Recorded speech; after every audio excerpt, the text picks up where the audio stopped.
మనకి ఊహ తెలియకముందే మనం ఏమి అవ్వాలో తెలియని ఏజ్లోనే మన గోల్స్ని డిసైడ్ చేసేస్తారు పేరెంట్స్. మనకు ఒక మెచ్యూరిటీ ఏజ్ వచ్చేసరికి మనం చేసేదంటూ ఏమీ ఉండదు. వాళ్ళు ఏం చెప్తే అది చేయడం తప్ప. ఈ వీడియోలో మనం అబ్బాయిలు స్ట్రగుల్ చేసే కొన్ని ప్రాబ్లమ్స్ని గురించి తెలుసుకుందాం.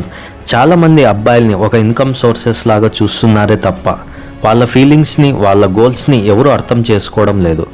పెద్దలు చెప్పింది చేయడం తప్ప మనకంటూ ఒక లైఫ్ ఉందని అర్థం చేసుకునే వాళ్ళే లేరు. ఏదో ఒక జాబ్ చేసి ప్రతి నెల కొంత డబ్బులు పంపడం, ఇవి తప్ప పేరెంట్స్ ఏమీ ఎక్స్పెక్ట్ చేయడం లేదు. అబ్బాయిలు వాళ్ళ గోల్స్ని వదిలేసి ఆర్థిక పరిస్థితుల వల్లనో, ప్రెజర్ చేయడం వల్లనో నచ్చని జాబ్లు చేస్తూ బాధలు దిగుమింగుకొని లైఫ్ని అలా లీడ్ చేస్తున్నారు.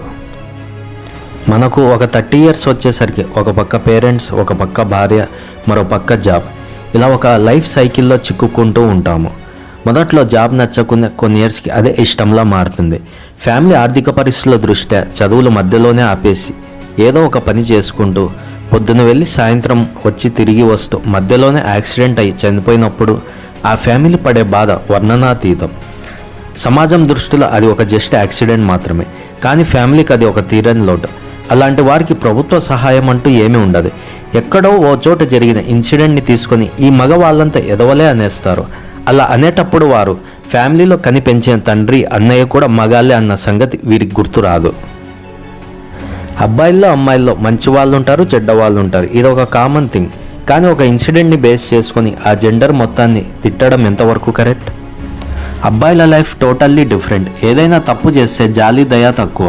అబ్బాయిలు ఏడవకూడదు, ఏడిస్తే పరువు తక్కువ. లవ్లో పడితే ఖర్చులు కామన్. అది ఏమైనా తేడా కొట్టిందంటే ఫస్ట్ ఫూల్ అయ్యేది వీడే. ఒక అబ్బాయిని ప్రేమించి చనువుగా ఉండి లాస్ట్ సిల్లీ రీజన్ చెప్పి వేరే వాడిని పెళ్లి చేసుకొని మోసం చేసిన అమ్మాయిలు ఎందరో.